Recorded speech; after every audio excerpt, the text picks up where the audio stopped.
So, welcome to another episode here at our free review for the licensure examination for agriculturist. And for this video, we will talk about transpiration. Ayan, for the past two videos, I've been talking about photosynthesis and respiration. And in this video, we will go naman sa transpiration. So, as a pre-test again, so what is the primary function of transpiration in plants? A, to absorb nutrients from the soil. B, to transport sugars from leaves to roots. C, to release excess oxygen into the atmosphere. Letter D, to help in cooling the plant and maintaining water balance. So I hope na meron na kayo answer for this question. So let us first define what is transpiration. So the transpiration is the loss of water from plants in the form of water vapor. Ayan. So it is considered as the necessary evil. So bakit necessary evil? So necessary because transpiration is essential in nutrient transport, cooling, and maintaining plant turgidity, which supports photosynthesis and overall growth. Again, nutrient transport, cooling, and maintaining plant turgidity. Evil because it can lead to significant water loss, especially under stressful environmental conditions, potentially harming the plant. So, transpiration is a double edged sword. While it is crucial for plant survival and physiological functions, it also comes with a high risk of dehydration, which is why it is considered as a necessary evil. So, transpiration is the process by which plants absorb water through their roots and release water vapor through pores in their leaves known as the stomata. So, this physiological process is crucial for plants' water uptake, nutrient transport, and cooling, and it plays a significant role in agriculture. Again, water uptake, nutrient transport, and cooling. Ayan. Kumbaga, kailangan natin mag-release ng water din kasi kailangan yon for water uptake, nutrient transport, and cooling. So the process of transpiration, so ganito siya. So water uptake, sa transport dito sa stem, then release of water vapor. Simple as that. So sa water uptake, plants absorb water and minerals from the soil through their roots via osmosis and active transport. So punta dito. Then, yung water na na-absorb ng roots natin, pupunta naman sa vascular system, specifically yung xylem natin, ayan, driven by the transpiration and aided by cohesion and adhesion forces. So, pupunta dyan, then, release of water vapor. Water vapor exits the plant through stomata, small openings called primarily located on the underside of the leaves, driven by diffusion and facilitated by gradients in water potential. So in the picture, ito lang yan siya. Okay, ano naman yung mga factors affecting transpiration? So, environmental factors. First, temperature. Higher temperatures generally increase transpiration rates due to greater evaporation rates. So, ano lang to? Saan ba mas nagiging water vapor yung water na convert from liquid to gas kapag mataas yung temperature. So next, humidity. Lower humidity levels create steeper water potential gradients, enhancing transpiration rates. Wind increases air movement around the leaves, which can increase transpiration rates by promoting the diffusion of water vapor away from the leaf surface. So ito yung mga factors na, okay, bakit sa mga beach natin, meron kasi tayong tinatawag like mga windbreaks. Ayun. So yung mga windbreaks natin, pwede siyang structural na fence o kaya mga halahalaman din.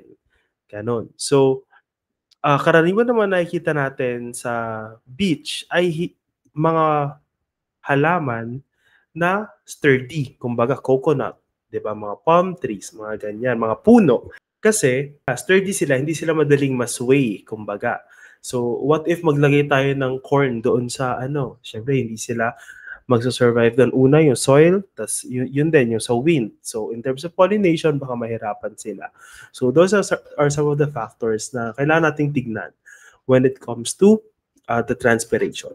Yeah. So, sa plant factors naman, leaf structure.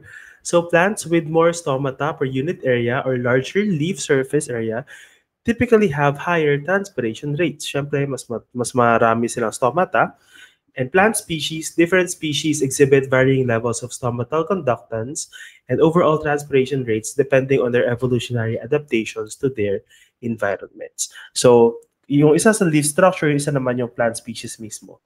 May mga species tayo na sobrang dami nilang stomata. Meron namang species na nag-evolve na sila na kahit less lang yung stomata nila, okay lang sila. Soil water availability. Adequate soil moisture is essential for sustaining transpiration rates. Water deficits can lead to stomatal closure and reduce transpiration, affecting nutrient uptake and plant growth. So, ayun, mahalaga rin na merong soil moisture kasi nga ito yung ina-absorb ng mga halaman natin. 'Di ba? So kung sa baba pa lang meron ng drought, so pwede na ma-stress lang yung plants natin. And more of that kapag nag-discuss tayo on plant hormones naman. Kasi meron ding mga plant hormones na nag-a-action kapag naman meron yung mga ganyang klaseng stresses like drought, yan. Kaya nagkakaroon ng stomatal closure.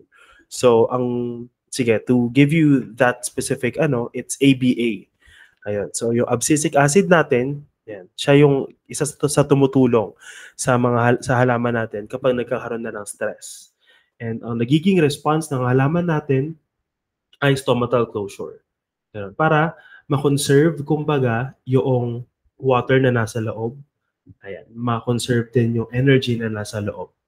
Ayan. So, applications of transpiration.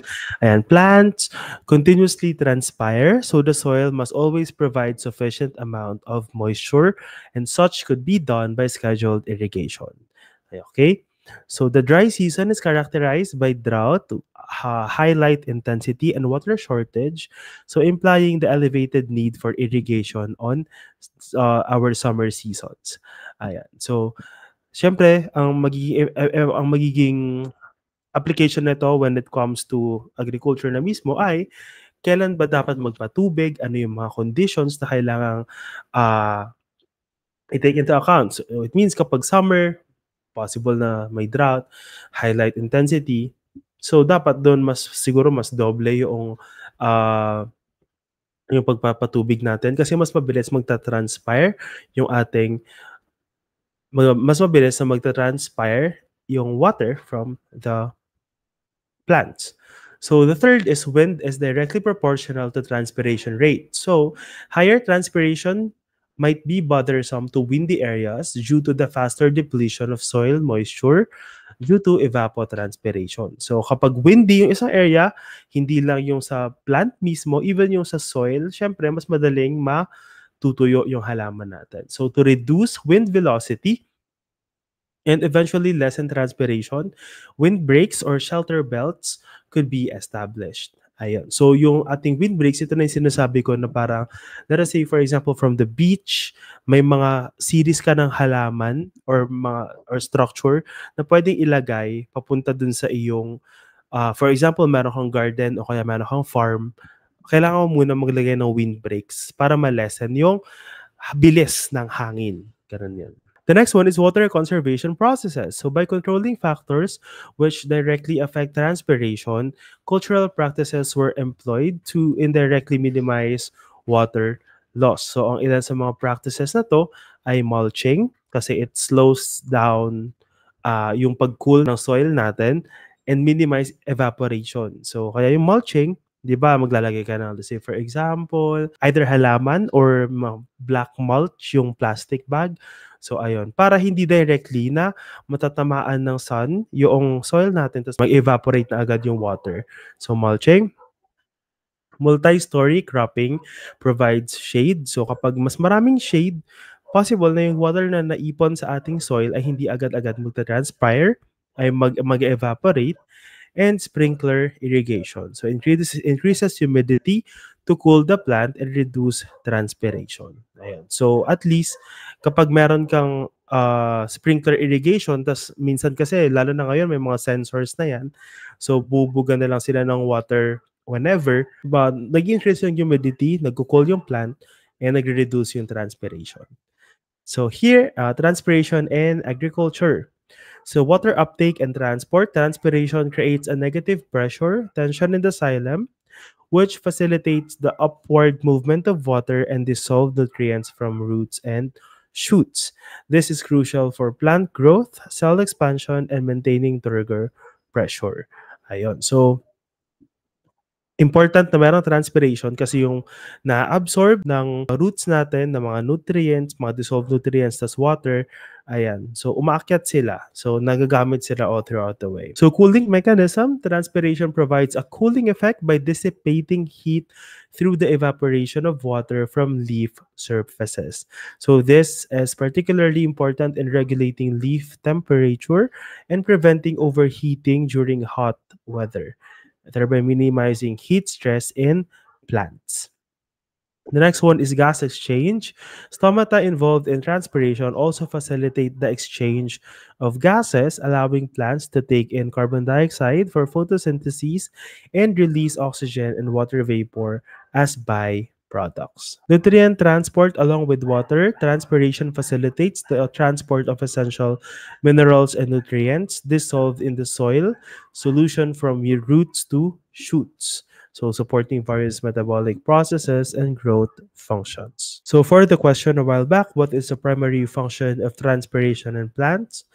So the correct answer is to help in cooling the plant and maintaining water balance. So transpiration mainly serves to cool the plant and regulate the water movement through its tissues, which also helps in nutrient uptake and transport. So I think that's it for this video. Thank you for listening and see you in the next one.